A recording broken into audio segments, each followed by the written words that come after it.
আসসালামু আলাইকুম। স্যান্ডউইচ, ডিম স্যান্ডউইচ, যেটা খুব ইজি একটা নাস্তা বাচ্চাদের টিফিনের জন্য ঝটপট। সকালে আমরা কিন্তু এটা বানিয়ে দিতে পারি বাচ্চাদের জন্য, খুব হেলদি একটা খাবারও বলতে পারেন।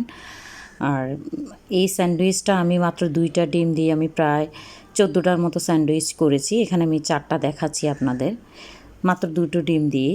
আর এই স্যান্ডউইচটা কিন্তু আপনারা বাসায় তৈরি করতে পারেন।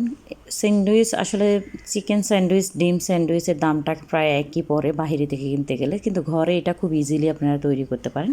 তো এর জন্য আমি আমার হাতের কাছে যেই সবজি ছিল এটাই দিয়ে দিচ্ছি।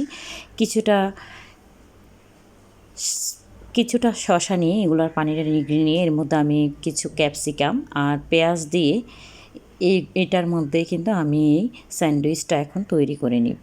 তো এটা বাচ্চাদের জন্য খুব হেলদি একটা খাবার এবং ঘরের খাবার কোনো বিকল্পই হয় না।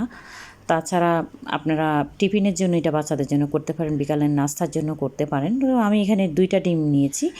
ডিমগুলোকে আমি সিদ্ধ করে এটাকে আমি ম্যাশ করে ওই যে সবজিটা আমি এখানে রেখেছি তার সাথে আমি এগুলা মিক্স করে দিব, এবং কি খেতেও খুব ভালো। যখন আপনারা বাসায় ট্রাই করবেন তখন নিজেরাই বুঝতে পারবেন। তো কিছুটা মেয়োনিজ দিয়ে দিলাম। বাসায় যাদের বাচ্চা ঘরে আছে তাদের কিন্তু কম বেশি সবারই মেয়োনিজটা থাকে।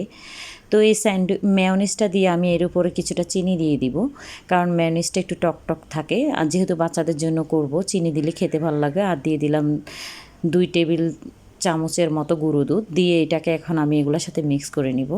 তো একদম ইজি একটা রেসিপি। আর সাথে দিয়ে দিলাম হচ্ছে গোলমরিচের গুঁড়াটা 1/2 টিস্পুন, আর দিয়ে দিচ্ছি লেবু রস 1.5 টেবিল চামচ। এগুলোকে মিক্স করে এখন আমি এখানে স্যান্ডউইচ বানিয়ে নিব। তো আমার রেসিপিগুলো ভালো লাগলে একটা করে লাইক দিবেন, কমেন্ট করবেন আর শেয়ার করতে ভুলবেন না। তো দেখতে পাচ্ছেন হয়ে গিয়েছে মেয়োনিজটা মিক্স। এখন আমি ডিমটা দিয়ে আবার এগুলাকে এখন আমি মিক্স করে নিয়েছি। তো এখন আমি এগুলাকে কিছুটা পাউরুটি নিয়ে নিয়েছি, নিয়ে আমি এটা সাইডটা কেটে নিচ্ছি। তো চাইলে কাটতে পারেন, আবার রাখতেও পারেন। তো আমি একটু ডেকোরেশনের জন্যই একটু কেটে নিয়ে আপনাদেরকে দেখাচ্ছি। দেখতে পাচ্ছেন।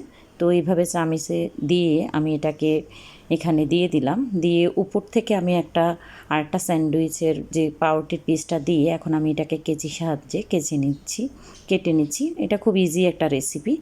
আর আমার অনেকগুলো পুর রয়েছে, চাইলে আমি আপনাদেরকে বলেছি যে আমার প্রায় 14টার মতো হয়েছে, আমি এতগুলো দেখালাম না আপনাদেরকে, 4টা করেই দেখালাম। তো এই রেসিপিটা খুবই ইজি। তো সবাইকে অসংখ্য ধন্যবাদ, ভালো থাকবেন।